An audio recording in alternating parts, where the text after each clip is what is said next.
नमस्कार मित्रांनो, मी सागर संचेती गेल्या 15-16 वर्षापासून इन्शुरन्स सेक्टरमध्ये काम करतो आहे।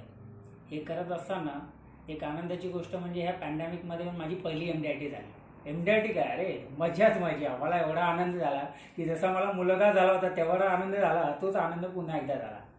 हे झालं, हे घडलं आणि ते पण पॅन्डेमिकमध्ये कोविडच्या या कालावधीत। सुरुवातीला मी एक जेव्हा हे वर्ष चालू झालं एक नॉर्मल एजंट सारखं मी काम सुरू केलं होतं, पण नंतर मी MDIT फॅक्टरी हा एक कोर्स जो होता तो जॉईन केला।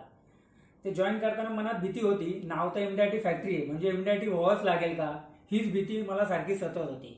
पण ना जाणे काही घटना घडल्या, ज्या कोर्समध्ये काही ॲक्टिव्हिटीज झाल्या त्या शिकवल्या गेल्या, त्यामुळे मनात एक गुदगुदी सुरू झाली, नाही आपण MDIT करू शकतो। आणि मी MDIT कंप्लीट केलं, पहिलं आयुष्यातलं पहिले MDIT, ते पण पॅन्डेमिकमध्ये। आणि ते करू शकलो ते बिकॉज ऑफ MDIT फॅक्टरी या कोर्समध्ये। या कोर्समध्ये शिकवल्या गेलेल्या गोष्टींनी मला एक नॉर्मल एजंटपासून एक प्रोफेशनल एजंट कसं असावं, कसं प्लॅनिंग करावं, कसं तुम्ही कन्सल्टन्सी करावी हे शिकवलं गेलं। आणि त्यामुळे मी पहिल्यांदा आयुष्यात MDIT हे कंप्लीट केलं आणि त्याचं पूर्ण श्रेय मी देईल माझ्या कोर्सला MDIT फॅक्टरी। त्याच्यात बॉबी सर होते, हर्षल मॅडम होते आणि भाग्य सर यांच्या सहकार्यामुळे मी हे पूर्ण MDIT जे आहे कंप्लीट करू शकलो। धन्यवाद।